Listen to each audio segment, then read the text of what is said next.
visitor they had received in a month, and the wealthiest by far. He had brought with him baskets of figs, wine, olives, meat, and jewellery. The necklace was embedded with gold and more garnet than any of them had seen in their lifetime. Selling it would earn them more than their farm would in 3 years. Thales glanced down at the object and shuddered. "Erytophilia," he said, taking his wife's hand in his. "What do we do? Do you believe what you say, that this is a good match?" She nodded slowly. "I do. He was courteous. He has a good name and intelligence. Not all have been blessed in such a way." "Intelligence means shrewdness, cunning," Thales countered her. "He is double my age and then some. What interest could a man of that age find in a 13-year-old girl?" His wife's silence provided all the answers he feared. Around them, cicadas and song thrushes filled the silence, until, finally releasing the air she held in her lungs, Erytophilia sighed. "This may not be the punishment you believe it to be, Thales. Many are lucky. I was lucky. My kin were lucky. You cannot hold back all our girls because of your sister's fate." "I do not. Only Medusa." Rubbing the bridge of his nose, Thales groaned. "Oh, to be burdened with daughters," he said. "I would have drowned them at birth had I known the torment it would cause me."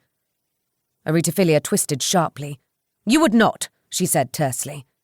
Thales laughed sadly. "Of course I would not. I could not have sent her to a riverbed then any more than I can send her to the wolves now. That is my folly. You say you were lucky in this marriage? A better husband would not be tormented by such trivial a matter." Erytophilia rested her hand upon her husband's arm.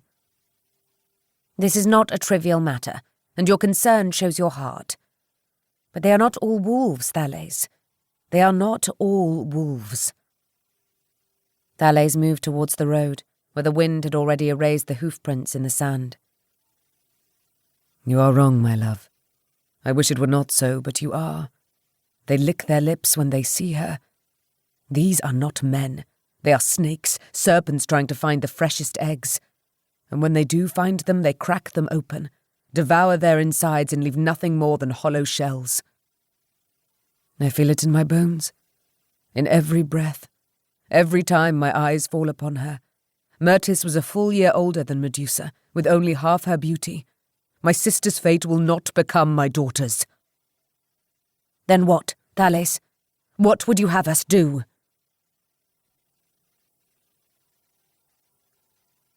The journey was long. 4 days on foot and with little rain to combat the sweltering heat, and even less shade to protect them from the searing sun. They travelled alone, the pair of them, and although money was not scarce, they slept under a blanket of only trees and stars. For the first day, despite her father's attempts at conversation, Medusa did not speak, for her heart was raw, broken by the farewell to her sisters. "But you will come back soon, won't you?" Steno, the younger of her 2 siblings, had clung to her legs. "Because my cartwheeling will be even better then. You will have to watch me. You will come back and watch me. Won't you?" Medusa fought back the tears that blurred her eyes. "You still have me." Urael, the middle child, consoled her younger sister, saving Medusa the discomfort of choking on her words. "I will watch your cartwheeling." "But you are not as good as Medusa," Steno protested. "No," Urael agreed, "but I am still better than you." She ruffled Steno's hair until laughter broke in the air. "Thank you," Medusa whispered. For the entirety of her life, the 7 years between Urael and Medusa had felt like a full generation and more.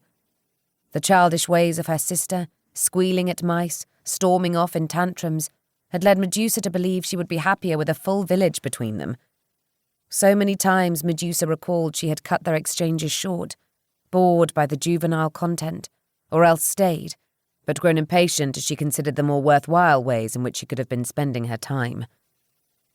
Now how she longed to have all those moments back. All the minutes that she had cast her sister aside to water plants, or help in the kitchen, or simply be by herself and away from the loquaciousness of her younger sibling. How much would they amount to? She wondered.